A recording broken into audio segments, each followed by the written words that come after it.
The sustainability of life and happiness depends on many factors. One of those factors is the contentment that comes through body aesthetics. Humans thrive on the sense of beauty and appearance. Moreover, beauty has directly been linked to youth and newness for ages now. Hi, I am Dr. Priya Bansal, a board certified cosmetic plastic surgeon practicing in Delhi, Gurgaon, and NCR. Today, I want to talk to you about a very sensitive topic that many women face all over the world. I played it innocent, a feel of discontent. I'm finally facing it all, fearless.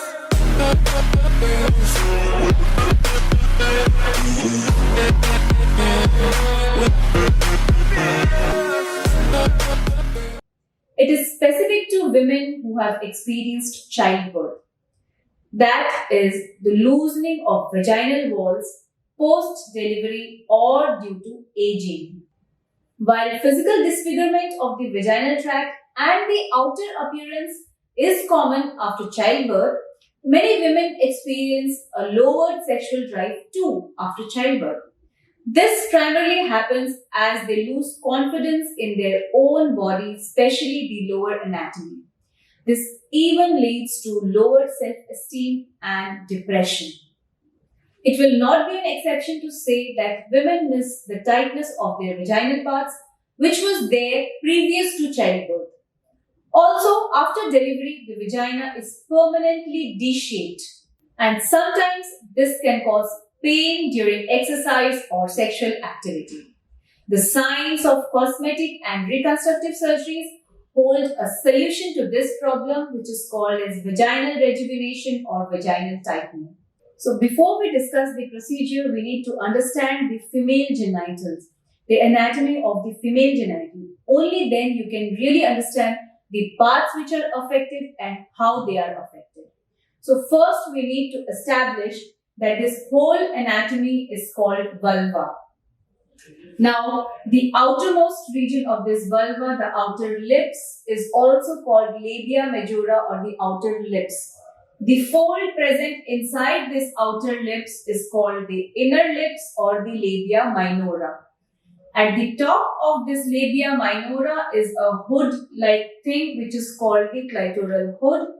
And underneath the clitoral hood is the clitoris, the sexual organ. Beneath the clitoris is an opening which is called the urethral opening from where you pass urine. And below the urethral opening is the opening of the vagina which is called the vaginal opening. So this vaginal opening leads to vagina. Now both this urethral opening and the vaginal opening, they lie in the vulval vestibule. So this is the anatomy of the whole female genitalia. Now once we have understood this anatomy, we can talk about vaginal and genital rejuvenation.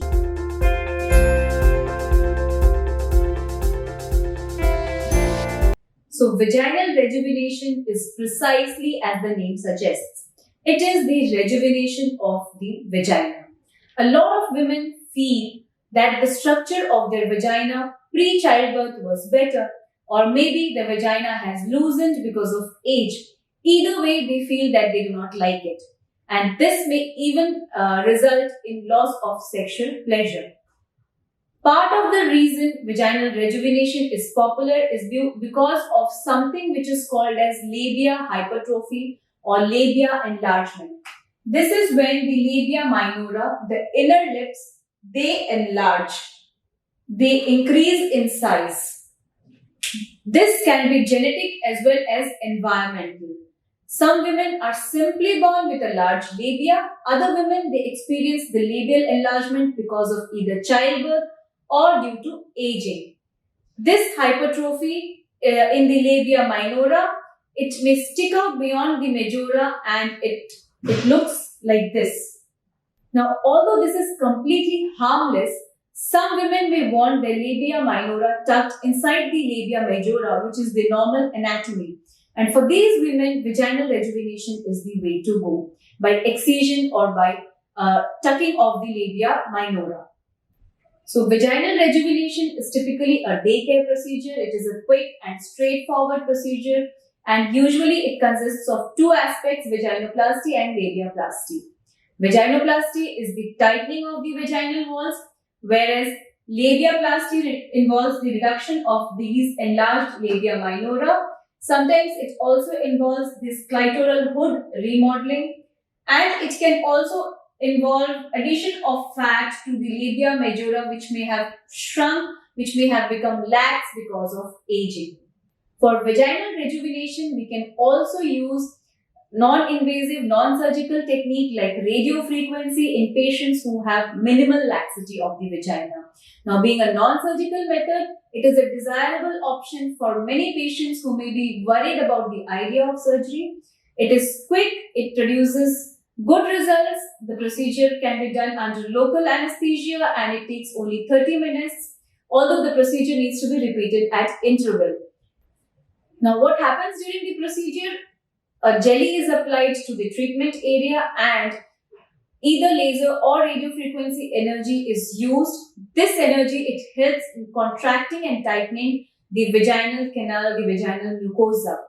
This shrinks and tightens the outer tissues. It stimulates collagen remodeling, elastin fiber production, and it causes the tissue and nerve healing and increases the firmness of the mucosa, making it firm and supple.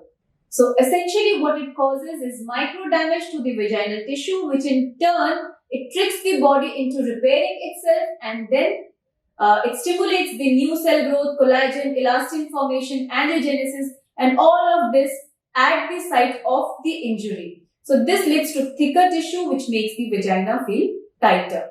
But we need to understand that this non-surgical procedure, there's an eligibility for that. If the vagina is not too lax, it can be tightened with the help of multiple sessions of non-surgical vaginal rejuvenation.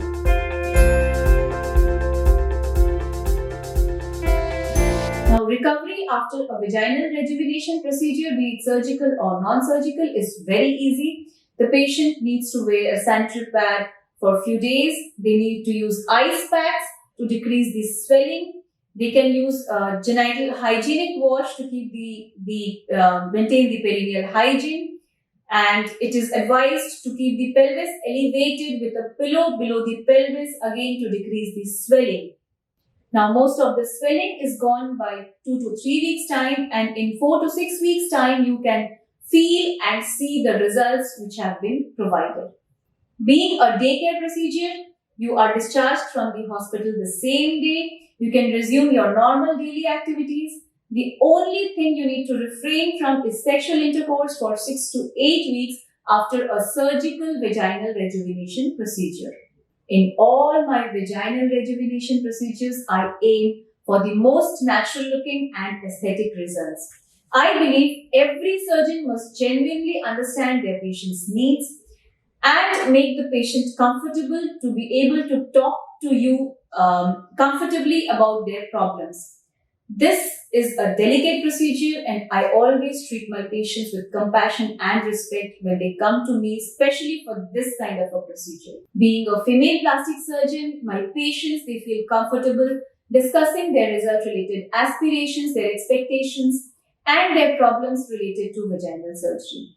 It is about time we stop stigmatizing the need for vaginal rejuvenation procedures, as we can clearly see they may help many women lead a better, fulfilling and happy life.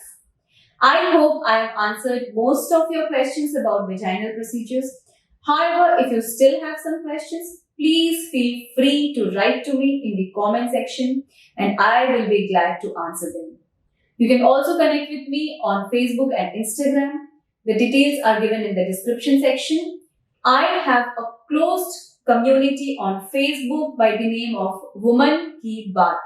We talk, we discuss, we share and understand many women-related issues and problems which we cannot discuss in the open. You all are welcome to join the community and let's talk there.